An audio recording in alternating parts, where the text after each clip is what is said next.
Welcome to Conversations Live. For more than a decade, we've brought you the best in books, entertainment, celebrity interviews, and current events. When the movers and shakers of the world have something to say to you, they say it to us first. Here's your host, Cyrus Webb. And welcome back, everyone, to Conversations Live. I'm your host, Cyrus Webb. Glad you all could join us once again. But for our radio audience here in Mississippi at WYAD 94.1 FM and WYADonline.com, we're glad that you all could be with us. Also, tuning in through our friends at iHeartRadio and Amazon Music Podcast. We're glad you all could be with us as well. Well, you guys have heard me speak with celebrity publicist Lisa G. Today, though, we're speaking to Lisa Yolanda George. She's celebrating a really exciting year this year, including her debut book. It's called Celebrating Life, Celebrating You. We're going to talk to Lisa not only about what it's been like for her to let the world into her own life, but also how her own reflections of life have kind of impacted her in the way she wrote this book, and now, of course, what she wants all of us to take away from it. If you guys are just now hearing about Lisa's book, we'll let you know how to get your own copy of it. But Lisa, hello to you, and welcome back to Conversations Live. Hello. How are you? I'm doing amazing. Great to speak with you. So I had to mention that in my intro, Lisa, because you have been on this show before. Wait a minute. I was going to say thank you. After that pregnant pause, I was going to say thank you for having me on. Oh, well, I appreciate that. Well, here on radio, we don't do pregnant pauses very well. Oh, that is so correct. But thank you for getting me right. You are so correct. But no, Lisa, as I said, you have been on this show before as Lisa G., the celebrity publicist, person who created, Connecting You To. You've been a person that's been on here introducing us to other speakers. How does it feel this year to be stepping into who Lisa George is and letting us know her? It's actually been really exciting to me, sometimes scary, but scary is good. So scary means you're doing things that you're supposed to do. That's my belief. So exciting, scary, and then there have been ups and downs, but the downs that came along showed me that I can always still move forward, and so I got to see my strength. So those are the three things. It's been strengthening and excited and whatever the other one I said. That's what 2021 has been for me. Yeah. Well, you do let us know a lot about things that people probably don't know, and things that we're going to talk about in this conversation, Lisa, we have not discussed in other platforms, in other interviews, because I think this book does let us know, as you say, the importance of celebrating life, celebrating you. I should mention the subtitle of the book is what that looks like on a daily basis, and especially during challenging times. I want to talk about those challenging times for you, because in the chapter Frames, Bricks, and Perspectives, you write this when it comes to your own journey and the things that you were dealing with. You say this, for those who have the print edition on page 5, I was dealing with the slow loss of clients due to the Great Recession and being a single mom to a preteen son who was continuously testing boundaries and the side effects of hot flashes and weight gain. And I was trying to create an income flow. And then later on the slow healing after the surgery and unnecessarily pushing myself a few times, which set the healing back, and dealing with the loopiness of whatever that painkiller was after the surgery, and having a complete meltdown one day on account of a very mean doctor who apparently had never heard of bedside manners or kindness. Having family members come together to help me navigate getting my son to school, my care, and things in between was my saving grace. These are all things that our audience can relate to, Lisa. What was that like for you to kind of share what you have not done before, and that is a personal side of your journey, and to be able to see the way that people are connecting with that? I come from a family that taught us, and understandably so, based on where they journeyed from, that your business should be kept to yourself, But as I've journeyed on, I learned and decided that that's not always the case, that there are things that happen in our lives that can help others. And so I've gotten more and more transparent. And as you were reading that, you transported me back to that time. That time was a good time for me.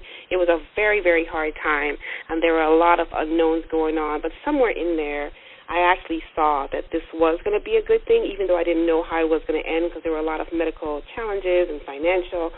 But I knew the lessons were coming. I mean, I was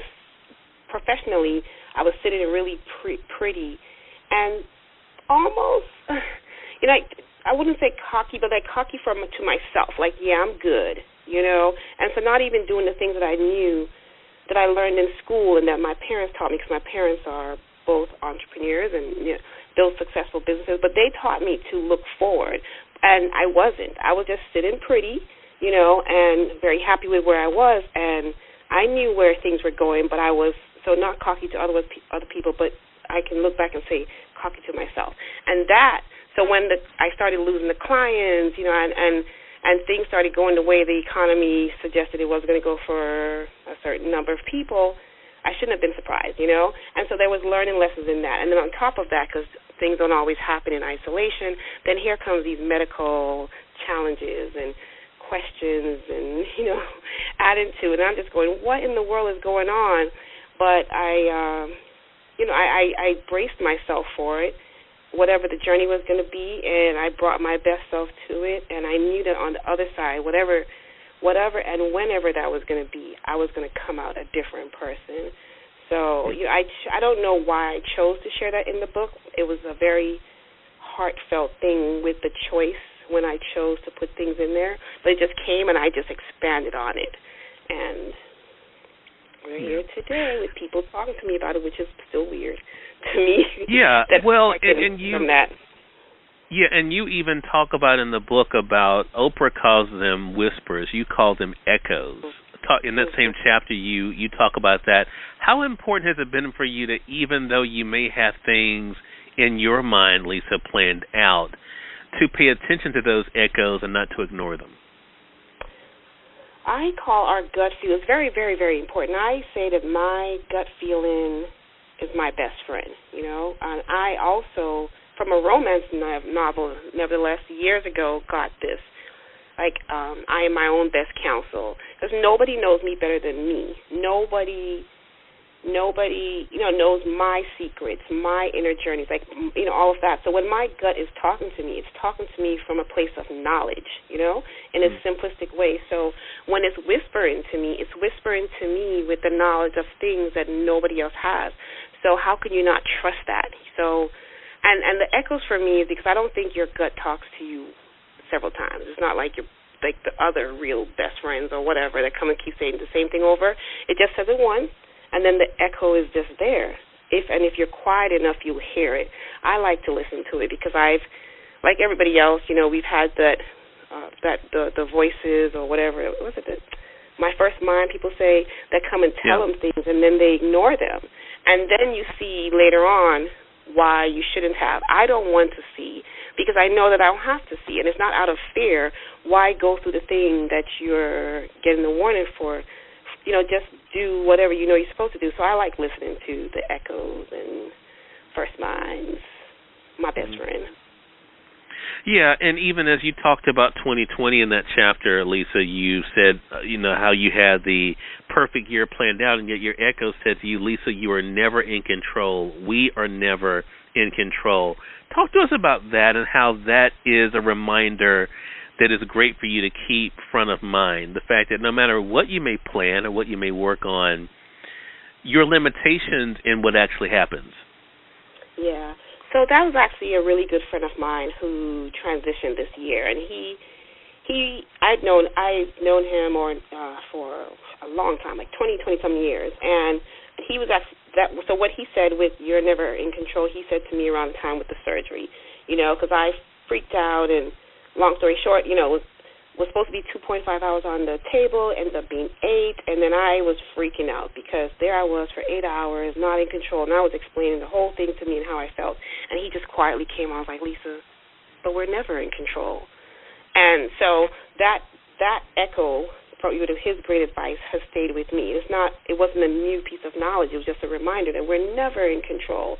There are a lot of things that we are in control of, but things can, the pandemic has shown us, things can just happen that causes us to pivot. So prepare as best as you can, and that's associated with we make plans and God laughs or something like that. It's related to that as well. So plan as much as you can, but just know that life is going to happen, and so you're not necessarily in control, and be able to release enough of it to live.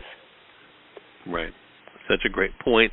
I want to say for those who are just tuning in, is on the radio side or online, you're listening to Conversations Live. We're speaking with author and motivational speaker and celebrity publicist Lisa Yolanda George. We're talking with her not only about her book, Celebrating Life, Celebrating You, but also how her own life lessons now are impacting others. We had a conversation, Lisa, on Amazon Live about the book. You were joined by some of your friends, and they were sharing some of their questions and reflections from the book. What has that part been like for you? Because some would look at this and see this as part therapeutic to be able to write these things down. But what has it been like for you to have people connect with your words? You know, it reminds me that I'm doing what I'm supposed to. I tend to not feel really good when I know that I'm not doing what I'm supposed to. Well, I believe we're all here for a reason, and we're supposed to use our gifts to gift the world with whatever it is that our respective assignments are. So honestly, for the longest time, I just, again, feel really bad. I mean, like, I go inside, I go nuts. So this book was something, I have several books, and you know that. But, you know, I have several books. This is, I think I wrote 3.5, one was published. So I have more to come out. And it just stays there. You know, it just stays there, just tickling at you, like, hey, I want to come out. So to have this come out, or I should say I put it out, it was just an amazing thing. And then to see the impact. I mean, people text me or they're in my inbox and, you know, just someone stop me on the street, you know, and just talk about what they've learned. And I love hearing what they have to say because I think books are art. You know, you have your intended message, and then as it goes to the receiver, they're gonna have their own message that they got from it. So I love to hear what they got. But the one good thing is that it's all motivational, and they're all inspired to do whatever in their lives, and so that is amazing to me, and it makes me feel really, really good. What does celebrating you look like today? Celebrating you, for me, looks like me showing up every single day, even when I don't have a good day. And it doesn't mean that you're doing cartwheels and throwing fire things up in the sky or whatever, but it's just, you know, you get up and you bring your best you, and whatever that is for you should be celebrated. So that could look like, for me, maybe just making my bed today, or it could look like I just tackled the greatest thing that I wanted to tackle for the day or the week. But whatever it is, as long as I put in my 150, 200, whatever it is that I decide, then that should be celebrated. And to accompany that, I have a gratitude jar, and several times a week I actually write what I'm celebrating or what I'm proud of myself for, or just whatever. I write it down, date it, and put it in there. And so there are certain days when I really want to feel gangster with my moves. I take a few pieces of those and put it next to me, and then I write out as I accomplish whatever I write them out. It could be I made that call that I was scared to make, whatever it is, you know. And then so that's my celebration. I actually need a new jar, by the way. That's how full it is now. Wow. Well, so social media is something that, you know, I have to say, and I haven't said this in another conversation before. I don't know if I've even said to you in our personal conversations. The way you use social media is different to me. I believe, and I'm curious as to your thoughts about the approach. You are a very intentional person online, which is interesting because you are a publicist, and when people think about publicity and all that, they think about people who are constantly on social and posting. That is not Lisa George or Lisa G. So talk to us about social media and the role it's played in your life, Lisa, and in the way you approach life. You know, I think for me, used correctly, is just an extension of my life. And so there are the addictive elements of it. There are places where everyone isn't supposed to be, because depending on what your life, you know, what you're doing. So, but for me, I get to form stronger bonds with people. I get to meet new people. I love meeting strangers, you know, and there's a thing I always say, talk to strangers. You know, I love meeting new people and then realizing what I'm supposed to get from them. So, and I love sharing messages. It's also a way for me to share messages, whatever the message is, whether it's publicity-wise or, you know, just whatever the message that I believe that I'm supposed to share. It's been a great tool. I know when to pull back. And sometimes I don't successfully pull back, but I know when to pull back because I don't want to exist within social media. I think if we're not careful, and there's actually a movie out there that kind of shows that they call it plugs and unplugs. And if we're not careful, we will not unplug long enough to actually really live. Because we're on Earth. We weren't born into the social media space. We were born on Earth. And so I like to be very careful that I balance that and to actually touch human beings. You know what I mean? But I love to physically touch human beings. I love touching human beings through social media, but I also want to make sure that I do that off social media. I hope I answered the question. Yeah.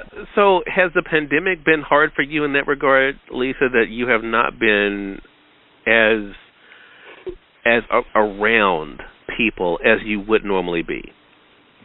So I've actually been around lots of people. You know, Okay. I don't know what the percentage is. Yeah, I mean, I'm very mindful of the fact that we have a pandemic going on, and I'm very careful. I want to play my role in minimizing my footprint. 'Cause I think we all have a footprint in life, but definitely also in this microscopic place within the pandemic.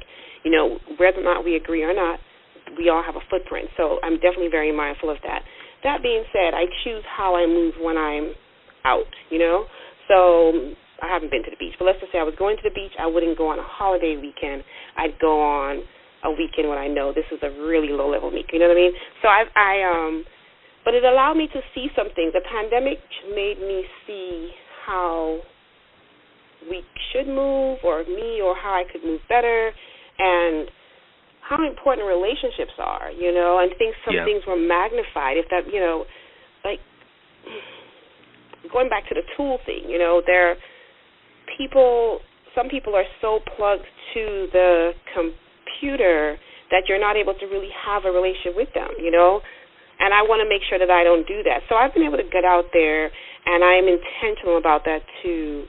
And I think you know this because we've talked about it. You know, there's a book that I read talking about, oh God, what was it again? Every day is help me. Field trip? Every day is a field trip.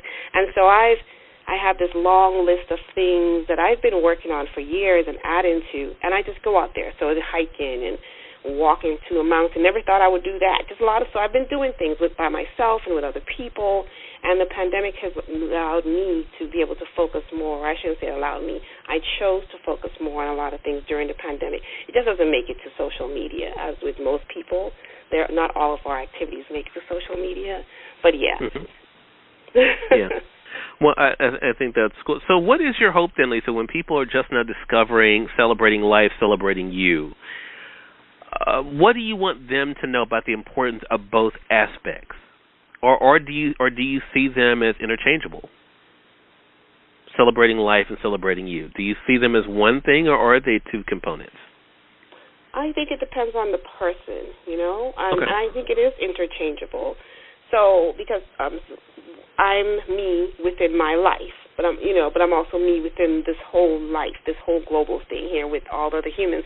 So I think I really want people to take the book and apply it to themselves. You know, and when I was writing the book, I tried to be really careful not to preach to anybody, but just to use my life, you know, because that's why I said everyone's life is a ministry. So my life is a ministry. This is what happened to me. These are my suggestions, or not even my suggestions. This is what I did for me, and what did that trigger in you? And that's how people have been talking to me. Like, you know what that made me think about? And I love that. It makes me feel as if the intent of the book is being realized. Got you. Again, everyone, Lisa Yolanda George has been our guest. The book is Celebrating Life, Celebrating You, what that looks like on a daily basis, and especially during challenging times. So 2021, you released the book. Are you already looking forward to what you'd like to do, either with the book or in other adventures in 2022, Lisa? Yes, there are two other. This is going to be a series. And and one's going to be written with some other people, and one is going to be, oh my gosh, it's really exciting. In fact, this came about several months ago, and I always knew, because Celebrating Life, Celebrating You is a really huge thing.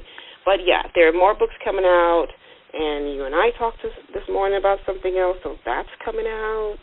Yes, lots of really cool things coming out. Awesome. Very cool. So then that brings up the question, how can our audience stay connected with you, Lisa, and, of course, get their copy of the book? So you can go to Amazon to get a copy of the book, or you can go to my website. And my website is Carpin Diems and Stuff. So it's Carpin Diems and Stuff. It's a play on Carpe Diems.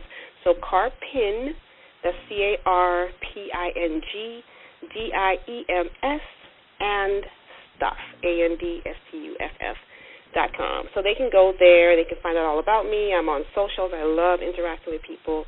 Go to Amazon, buy the book. Please gift it to someone, not because I want more sales, but really I would love for the messages to be amplified, like a wave, just trickle out into the world. Yeah. Well, she may not want more sales, but I want you guys to buy the book for more sales. So make sure you guys get Celebrating Life, Celebrating You. Well, I guess it both is the same thing. If you guys gift it, it's still going to be a sale. So, yes, gift away, people. Gift away. Gift away. Celebrating Life, Celebrating You. All right, Lisa, great conversation with you as always. Congratulations to you on all the great things that are happening this year, and looking forward to speaking with you again. Thank you so much. You have a great day. You as well, Lisa, and we thank your audience for tuning in to another great segment of Conversations Live, both for our radio audience here in Mississippi at WYAD 94.1 FM and WYADonline.com, and those tuning in on iHeartRadio and Amazon Music Podcast. Until next time, I'm your host, Cyrus Webb, saying as always, enjoy your day, enjoy your life, enjoy your world. Thank you all for choosing Conversations Live. Now let's go make today amazing. Take care.